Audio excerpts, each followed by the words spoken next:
د کډوالو بازار دا هغه بازار دی چې د یو خیریه بنسټ له لوري د ګرانو هیوادوالو لپاره ترتیب شوی دی.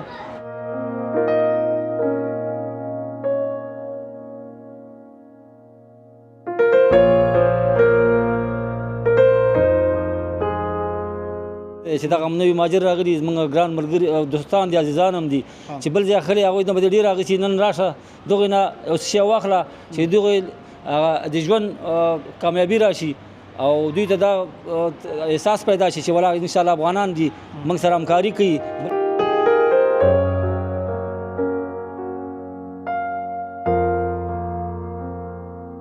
دلته تقریبا 11 دوکانونه د کډوالو لپاره ترتیب شوي دي چې په دې کې بیا مال هم هغوی ورته اچولی د 3 میاشتې پورې کرایه هم دوی ورکوي.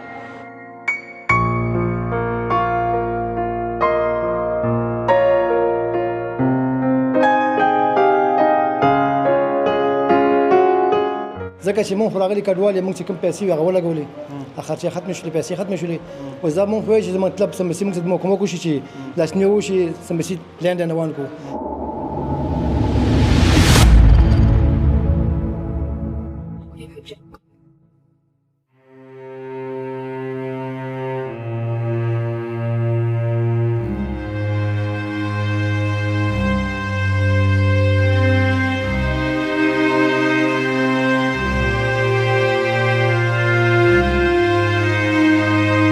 السلام علیکم ستړي مشئ فانوس افغانستان درنو لیدونکو جوړ په خیر په دې هیله چې روغ جوړ اوسئ.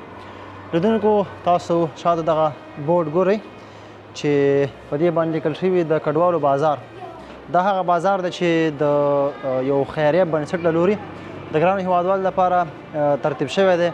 د دغه بنسټ والا دا هڅه کړې ده چې دوی ته یوه د کار زمینه برابره کړي. راځئ لیدونکو ورسره پاتې شئ دغه د کډوالو بازار ته ورځو دوکاندارانو سره خبرې کوو چې دوی څه وایي د دوی څه نظریات دي آیا د خپل کاروبار څخه خوشحاله دي او که نه دي کاروبار چلیږي نه چلیږي په دغه ځای ګډه ګوډه شته نشته دی. راځئ لیدونکو ورسره پاتې شئ د خپرونې کوربه زه سراج الدین پژوا کې ما د کیمرې برخه کې ملتیا سره زلمی زل کوي. راځئ ورسره پاتې شئ د دغو هیوادوالو نظریات راخلو.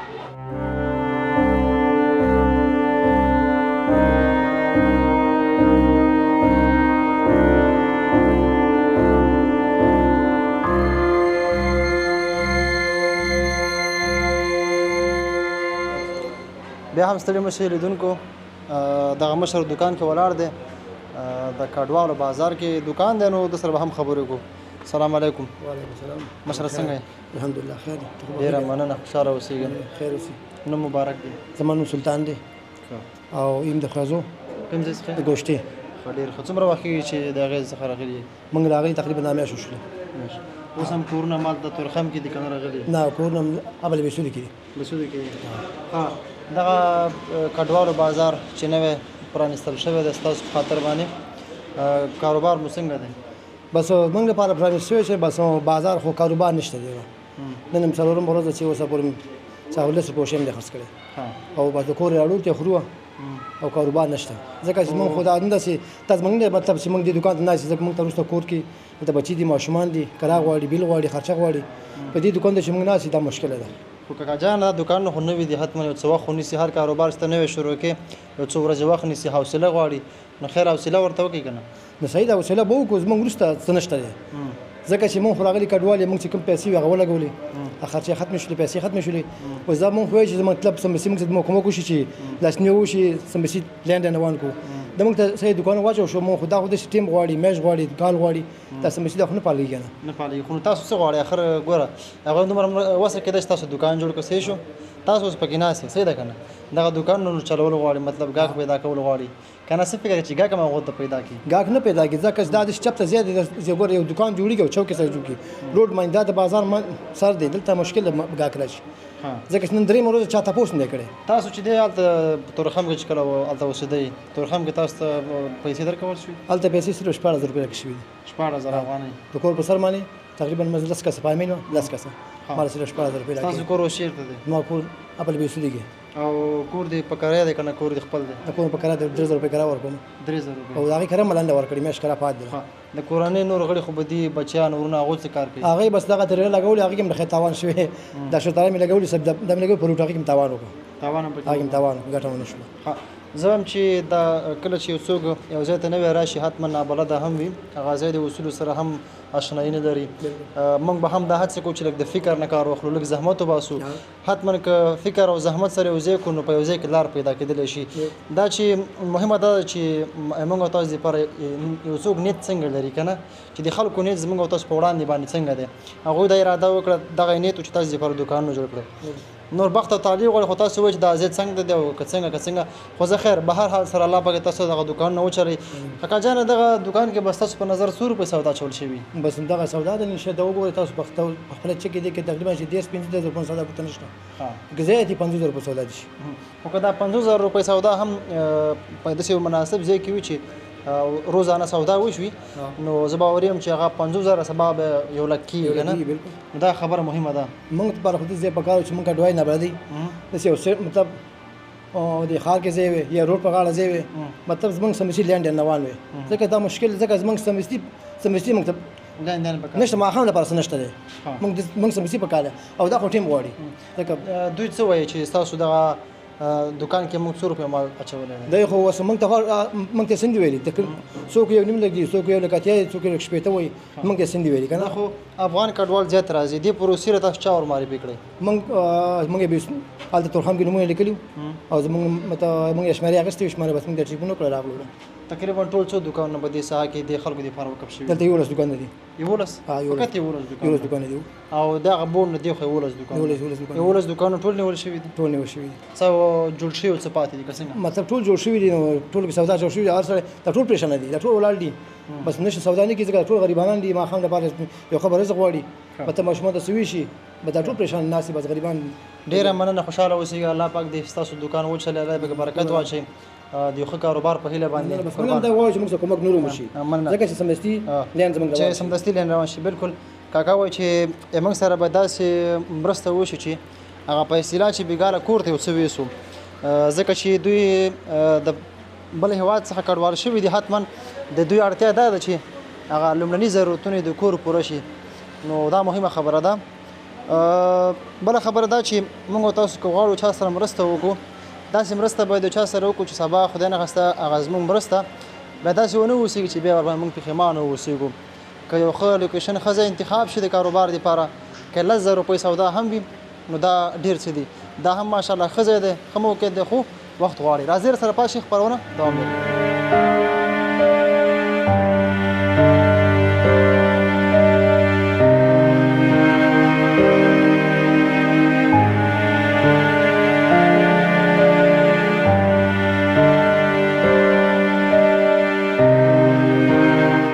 بیا هم لیدونکو ستړي مشئ جوړ په خیر په دې هیله چې روغ جوړ اوسېږئ.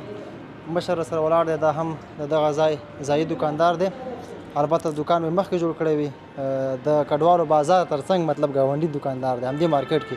السلام علیکم. وعلیکم السلام ورحمۃ الله وبرکاتہ. ډېره مننه چې تاسو راغلي دلته. قربان خوشحاله اوسئ لیدونکو ته ځان ور وپېژنه. زه یو تن د جلاني د مارکیټ مسؤل په صفت باندې او تاسو ته هرکلی وایم چې هر کله راشئ زموږ پوښتنه مو وکړه ډېره مننه داسې نه خوشحاله اوسئ کور ودان ژوندي اوسئ که دلته دغه د کډوالو بازار پرانیستل شوی دی دغه اقدام څنګه دی؟ ډېر ښه اقدام یې کړی ځکه دا د یو عوامو سره د افغانانو سره د مهاجرو سره دا یو ښېګڼه ده او دا ډېر ښه اقدام دی اصولي اقدام دی او دوی ته د خدای همت ورکړي چې دغه بازار کامیاب کړي او کامیاب دی انشاءالله کامیابیږي به. دغه بازار جوړ شوی دی ستاسو په نظر تاسو به هم شاید دوکاندارۍ سره بلد یاستئ د کامیابۍ دپاره باید موږ څنګه وکړو؟ باید همت وکړو سهار راشو ماښام لاړ شو انشاءالله دې سره خوشحالي راځي نن نه سبا نن نه سبا نه بل سبا انشاءالله دا آینده لري دا نه ده چې نه لري دنیا په امید خوړل کېږي او کامیابي را روانه ده چې دوی همت وکړي خیر لږ هغه وکړي لږ به دوی دې وکړي ورته لږ حوصله هم پکار ده لږ فکر کول هم پکار دی. همدغسې ده چې حوصله ونه کړو هېڅکله کامیابیږو نه او منفي فکر باید ونه کړو مثبت فکر وکړو. حتما هغه په اصطلاح ژوند بېلابېل پړاوونه لري که نه او کله سختي او کله مطلب خوشحالي موږ او تاسو باید صبر او حوصله ولرو.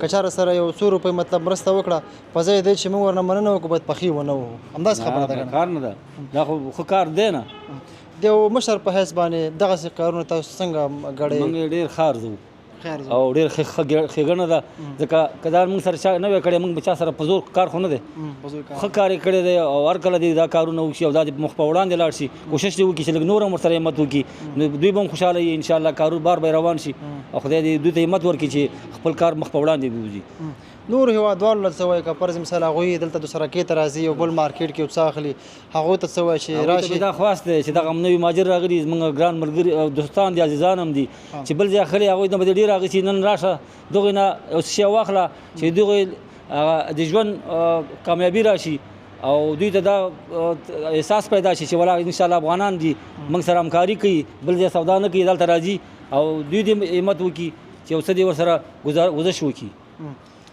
د مشر په حیث تاسو پیغام څه د هیوادوالو ته چې د نورو کډوالو سره مرسته وکړي د افغانانو سره کومکونه وکړي چې چا وسه کېږي د ټولو افغانانو نه مې دا هیله ده چې یو افغان هم باید نه خفه نه شي ځکه هغه ډېر کړېدلي دي په نورو ملکونو کې او د خپل ملک خوشحالي ورته په نصیب کوي که خدای درته توفیق درکړي او د سره یې چې هر څه وسم کېږي 1 روپۍ 10,000 لک چې چا سره یې دا د باید همت دې ورسره وکړي د نورو نګاه نه هر نګاه نه د اخلاقو نه د مالي ځاني دواړه دې وکړي ورسره ډېره مننه مشر چې ډېرې ښکلې خبرې وکړې او واقعا چې موږ تاسو ته فکر کول پکار دی لکه همت به موږ تاسو وکړو او دغه ویډیو چې څومره هیوادوال ګوري ما مخکې یادونه وکړه مشر هم یادونه وکړه چې بل ځای کې تاسو د کور دپاره د کور ضرورتونه یو څه اخلئ دلته راشئ دغه بازار نوی جوړ شوی تر څو پورې چې دغه دکانداران ګاګ پیدا کړي او دوی چې کله ګاګ پیدا کړي زه باور یم دوی هغه روزانه چارې ښې مخته ځي کور مو ودان ژوندي اوسېږئ چې موږ د خپل وخت کور ودان